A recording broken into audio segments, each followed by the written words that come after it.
Hello दोस्तों, ये मेरी खुद की कहानी है। जब मैं बीए पास करके दिल्ली गया था, मेरी नौकरी एक बड़ी ऑटोमोबाइल कंपनी में थी। जाहिर था वर्किंग आवर्स इधर उधर होते थे। घर पर कोई नहीं था। बूढ़ी माँ भाई और उसके परिवार के साथ दिल्ली में रहती थी और मैं यहाँ नौकरी के वास्ते पुणे में रहता था। सामने रहने वाले राजन बेंद्रे एक मल्टीनेशनल बैंक के आईटी डिपार्टमेंट में एवीपी था और खूब कमाता था। इसी वजह से वह खुद को दूसरों से ऊंचा समझता। बिल्डिंग में रहने वाले ज्यादातर लोग रिटायर्ड बैंक के एम्प्लॉइज थे और सीधे साधे थे। उनमें सबसे ऊंची हैसियत बेंद्रे की ही थी, इसलिए लोगों से ऐंठा रहता। लोग बाग उसकी अमीरी से काफी जलते और पीठ पीछे खूब गालियां देते। उसकी बीवी शिखा बेंद्रे जितनी खूबसूरत दिखती थी, उतनी ही खूबसूरत और उम्दा लड़की थी। हमेशा बिल्डिंग के लोगों की मदद में आगे रहती थी। बिल्डिंग में कई घरेलू फंक्शंस में लोगों के यहाँ उसका आना जाना होता।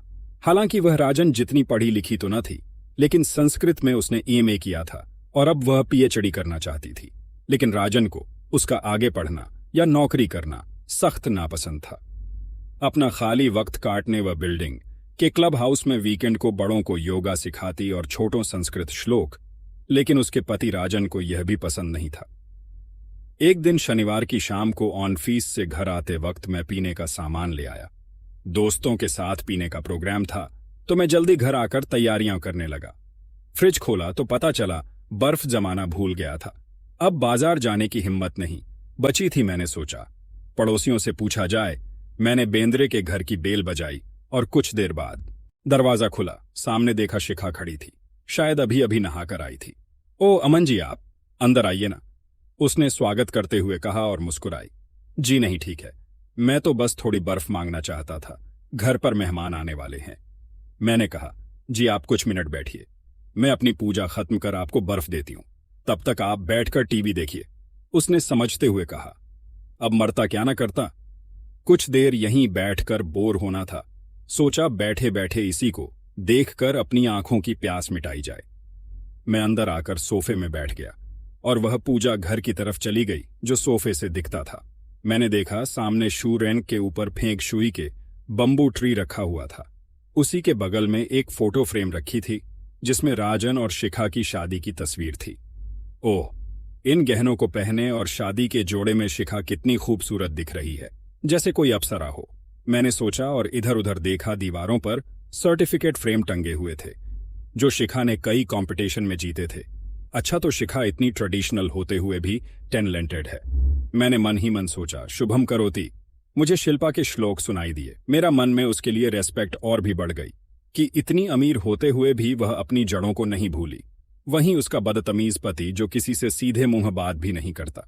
मैं यही सोचकर हैरान था कि इतने में शिखा आरती का थाल पकड़े मेरी ओर आई। लीजिए अमन जी, आरती लीजिए, और मुस्कुराई। मैंने चुपचाप आरती ली और अपने मुंह पर हाथ फेरे। माफ करिएगा, लेकिन पूजा के कारण मैंने आपको चाय पानी तक नहीं पूछा, उसने माफी मांगते कहा। जी वह सब रहने दीजिए, मुझे बस इस कंटेनर में बर्फ दे दीजिए, चाय पीने मैं फिर कभी आऊंगा, मैंने कहा। जी अभी लीजिए। वह कंटेनर लेकर अंदर गई और बर्फ से भरकर उसे मुझे थमाया। कुछ मदद लगे तो बताइएगा, वह हंसकर बोली। जी जरूर, मैंने उसको थैंक्स कहा और अपने फ्लैट चले आया। अंदर पहुंचा तो पता चला 200 लोगों को ऑन फीस में काम आया है, इसलिए वो देर से आएंगे। मैंने सोचा शाम के वक्त घर बैठकर बोर होने से अच्छा है थोड़ा बाहर घूम लिया जाए। मैं फ्लैट के बाहर निकला तो शिखा मेरी ओर पीट कर ताला लगा रही थी। उसने पंजाबी सूट पहना हुआ था और उसकी लंबी छोटी उसकी कमर के नीचे लटक रही थी। मैं उसकी खूबसूरती को देख ही रहा था कि वह पीछे मुड़ी। ओ अमन जी, अच्छा हुआ जो आप बाहर आ गए। देखिए ना, ये ताला जाम हो गया, प्लीज ताला लगने में मेरी मदद कीजिए, वह बोली। लाइए। मैं उसकी ओर बढ़ा। ताला चाबी मुझे दीजिए, मैं लगता हूं टाला, कहकर मैंने उसकी ओर हाथ बढ़ाया, लेकिन उसने अपना हाथ खींच लिया। नहीं, आप मुझे यह ताला लगाना सिखाइए। राजन बाजार से नया ताला कल ही लाए हैं, अगर उन्हें पता चला कि मुझे यह ताला लगाना नहीं आता तो बहुत नाराज होंगे, उसने घबराए हुए कहा। अरे छोड़िए शिखा जी, ताला लगने में कौन सी बड़ी बात है, मैं आपको सिखाता हूं, आप ताला लगाइए। जी अच्छा। वह मुड़ी और ताला लगने लगी। मैं उसके एकदम करीब जाकर पीछे खड़ा हो गया। उधर मेरा लंड भी उसकी फूली गांड को देखकर बड़ा होने लगा। हालांकि वह ताला लगने की अभी भी कोशिश कर रही थी।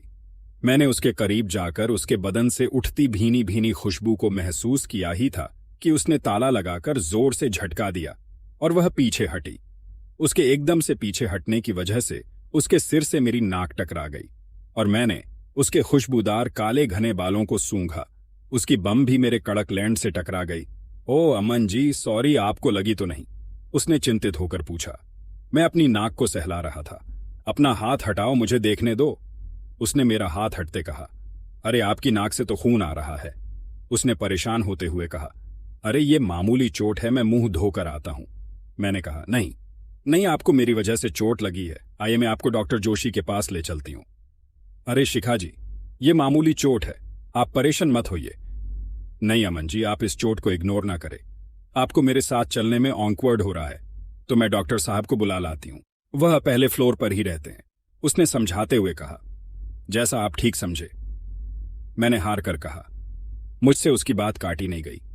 जी अच्छा, आप अंदर जाकर आराम कीजिए, मैं डॉक्टर को ले आती हूं, कहकर वह तेजी से सीढ़ियां उतरने लगी। इधर मैं घर आकर मुंह धोया और सोफे पे बैठ गया, लेकिन खून अभी भी बह ही रहा था। दरवाजा मैंने जानबूझकर खुला ही रखा। 10 मिनट बाद वह हाँफती हुई ऊपर आई और बेल बजाई। अरे शिखा जी, आइए बैठिए। डॉक्टर साहब किसी इमरजेंसी केस में हॉस्पिटल गए हैं? जी कोई बात नहीं, आप मेरे वजह से तकलीफ ना लें, मैंने जख्म धो लिया है, लेकिन अभी भी आपकी नाक से खून बहना बंद नहीं हुआ। वो रुक जाएगा, आप आराम से बैठिए तो सही, मैंने कहा। 1 मिनट कहकर वह उल्टे पांव अपने फ्लैंट की ओर भागी। अब ये कहां चली गई? बेफालतू में मेरे कारण टेंशन लेती है, मैंने परेशान होते हुए सोचा। नाक तो कमबख्त अभी भी दुख रही थी और खून था कि साला रुकने का नाम ही नहीं ले रहा था। वीडियो को पूरा देखने के लिए शुक्रिया और नई वीडियो बहुत जल्द चैनल पर आ जाएगी। प्लीज चैनल को सब्सक्राइब करें और ज्यादा वीडियो देखने के बेल आइकॉन को भी दबाएं।